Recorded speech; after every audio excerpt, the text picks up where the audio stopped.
Hello, hello. Oh my God, I don't know where my microphone is. Oh God. Good morning. Good morning. Good morning. Good morning. Good morning.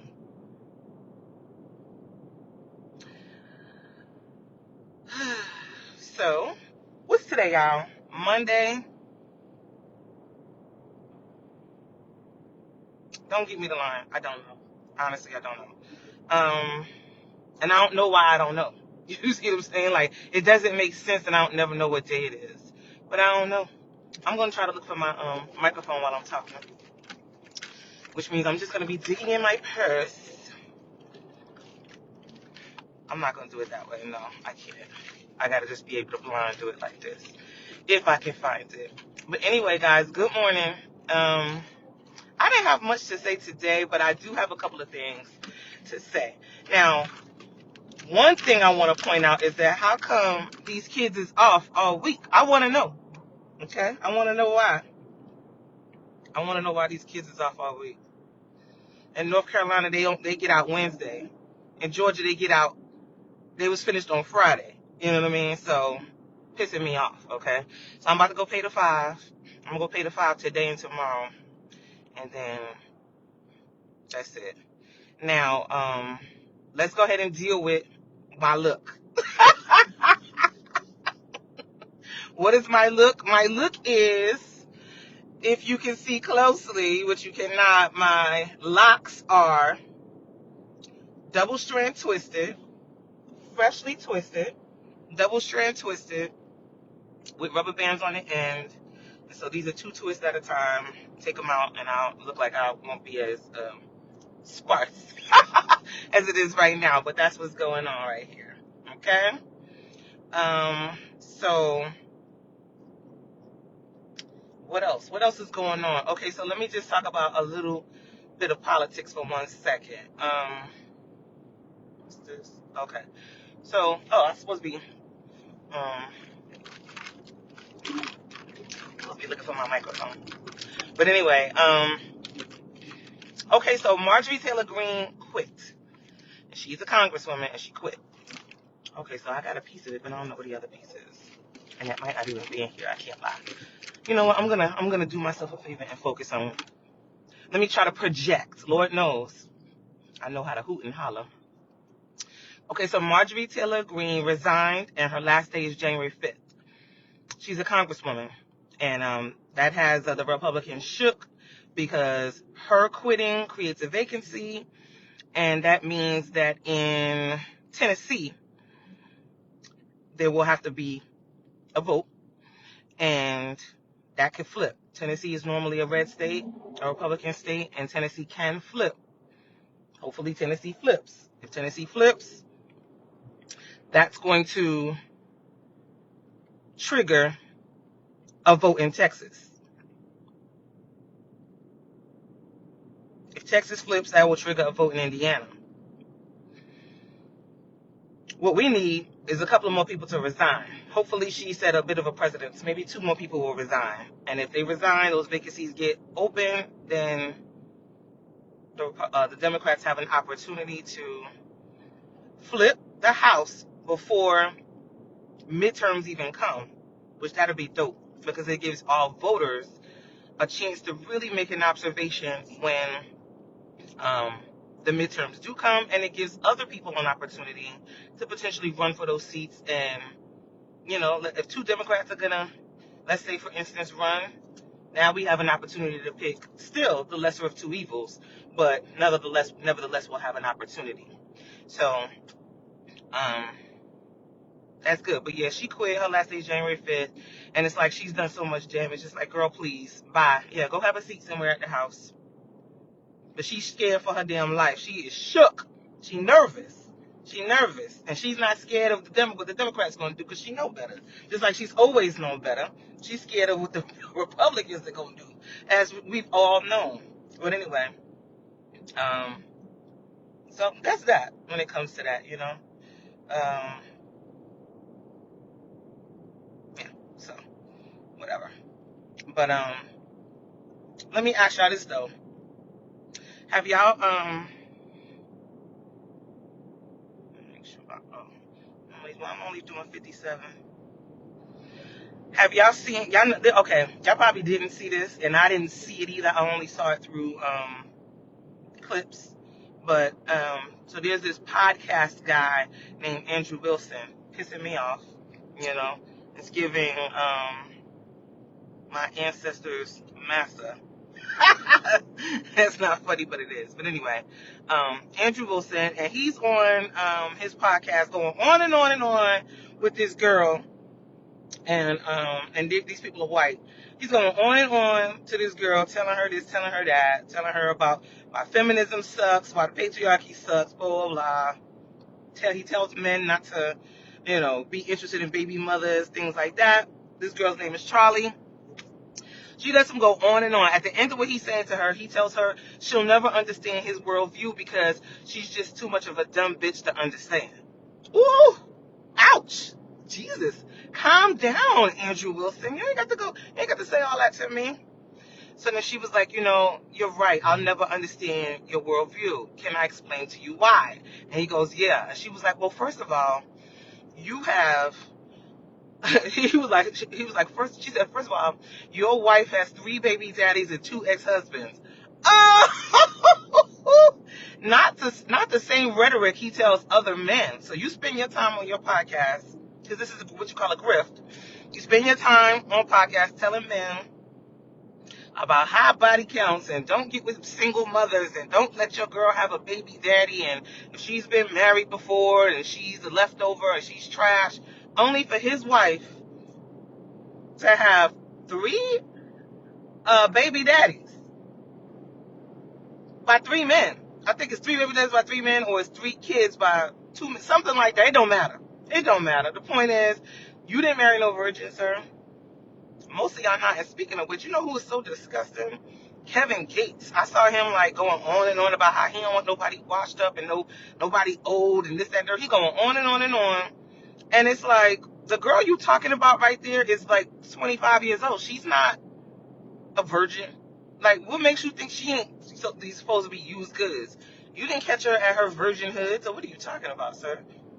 You don't know that she's not ran through just because she's younger. Don't mean she ain't ran through. So it's just giving, please, you know what I mean? It's rage bait. And it doesn't matter how young she is, sir, you will always be older than her. The wall is for everybody, okay? The wall is for everybody. And then he had the nerve to be somewhere trying to spit a freestyle, standing there with the tightest jeans on, knees knocking, okay? And I'm talking knocking the door down with the tightest jeans on. Sir, bad body, Kevin Gates. Oh no, I know you ain't talking. Bring back the baggy jeans so we don't have to see what's really going on with y'all legs and y'all knees, because y'all look bad out here. Y'all talking too much trash to be looking how y'all looking. Enough, guys, enough. But that's trippy. But yeah, so this is not going to be a long live, but I just want to make sure I still came up here. Y'all at work? Y'all off today? Because I'm not. That's pissing me off. Shoot, all these doggone children is off and not me. Oh, so what was my point? What the hell is going on with Ariana Grande and Cynthia Erivo? What is their fucking problem? This is my observation. One or two things is happening. It looks like, to me, maybe Ariana Grande is sick, and then it looks like they all made a pact, because it wasn't just Cynthia and her. It's Cynthia and her ODing, doing too much, but the Asian lady too. They all looked nice and full before they started filming Wicked, and then they did their press junkets, and now they all look emaciated, hungry, and like everybody's about to die in 5 minutes. Skeletal. Okay, they all look skeletal. They took some sort of pact together that they would look like this, giving, I'll support you, oh, blah, like whatever you're going through. If you lose weight, I'll lose weight with you, blah, blah, blah. That's just what it's giving. It's over the top, only for us to find out that they're trying to have this.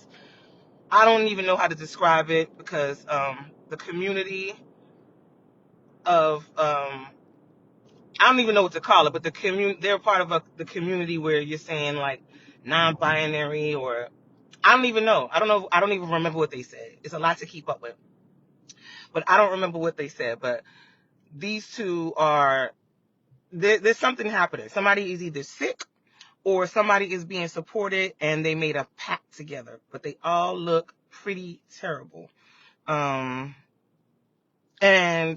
while it's none of our business if somebody's sick, and it's none of our business if a pact was made, y'all are making it my business to comment about it, because y'all look really scary. It's scary every time I see y'all together, every single time.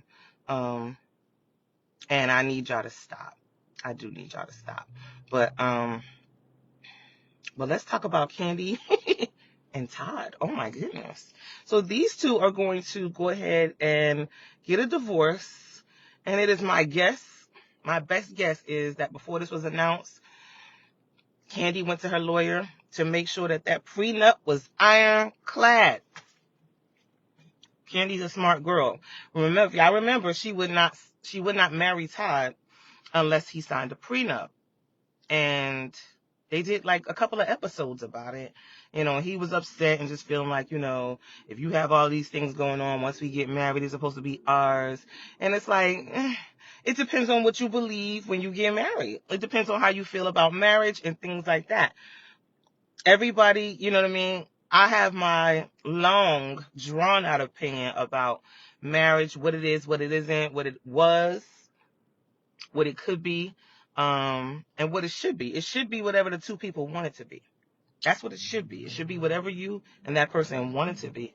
It should not be anything you read in a book or anything someone else is telling you. Because what you're deciding when you get married is that you're saying, what you're saying when you get married is, I want to spend the next 50, 60 years with you. That's what you're saying. So for me to get married, we're going to have to talk about it all. Because I'm not spending the next 50 years with nobody. And I ain't even got 50 years ahead of me. But I'm not doing that without nothing being explicitly stated and written down. Now, here's the thing. Todd wasn't living on the street. He wasn't destitute when they got together. Okay, he was a producer. They were introduced by Phaedra. And, they both were interested or whatever. Now, Mama Joyce, they said she's somewhere rejoicing and shouting, to the heavens. She's so happy. And that's probably true. Was Todd an opportunist? On some level, I'm sure. Potentially. Did he ever love Kandi? Of course. As they say, if you feed an F and you fuck anything long enough, of course you'll eventually love them. You know what I mean? And so, but there's no reason not to love Kandi, right? She's not terrible looking. She got stuff going for herself. She's a successful woman. And so did Todd love her? Of course. I believe that. But I also believe there was benefit for him to be with her, and there's nothing wrong with that either. I mean, because why would you get with anybody if there's no benefit to you? What is the reason that you're there if there's nothing to gain from being there? You know what I mean? And so these are truths that I think people need to really be able to admit sooner than later. There's no reason to be with somebody if there's absolutely nothing for you to gain. You don't have to lie to yourself or anybody else about that. Did Todd gain things while they were married? Of course. They did a great job together, building up, producing things, plays, TV shows. Yeah, Todd is not leaving empty-handed. Kandi's biggest thing was everything she accumulated before she got with him was not to be touched, which makes sense, and I think that's okay to say. I don't think, if you feel like you want to share that, you can. If you feel like you don't want to share that, then you don't have to, and you should be able to say, that's not something that I want to be a part of our deal. You know what I mean? Whether people want to believe it or not, marriage has always been a business contract, okay? Marriage for love is an afterthought. It always has been. It always has been. And so, I don't know. You see, I'm about to park, y'all. But, I talked longer than I thought I would. But ultimately, Todd won't be leaving empty-handed. But he won't be leaving with any of Kandi's scrub money, her escape money, and all of the producing and writing that she did before she got with him. He won't be leaving with any of that. And because that's not what she wanted, and because he signed off on it, It seems that they should be able to just split what they did or whatever the percentage is that they come up with. I'm hoping that this could be as smooth as possible. I'm sure, I'm not sure, but I'm hoping that they will split custody. You know what I mean? And both of them will do the right thing as it pertains to that split custody. Because you could split custody with somebody and then still be begging them to come get their kids. But yeah.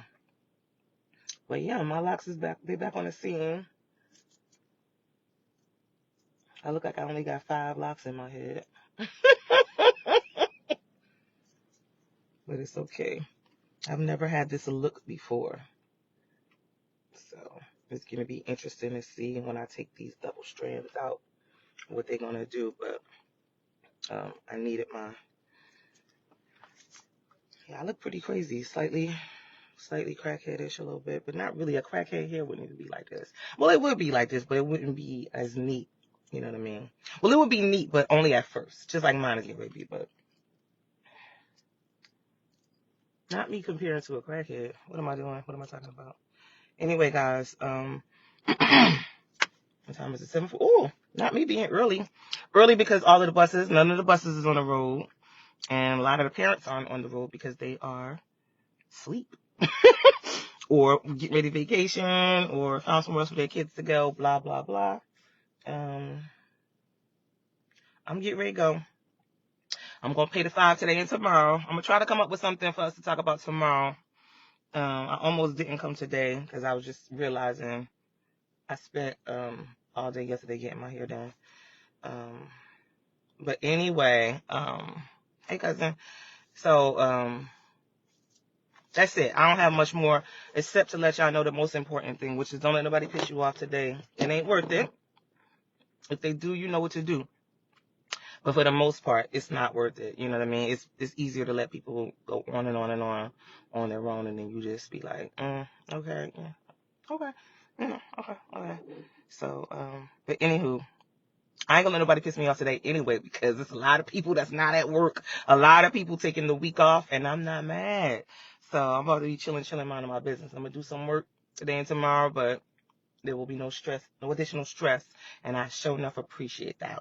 Okay, y'all have a good day. And we will reconvene tomorrow, God willing. All right, peeps, have a good one.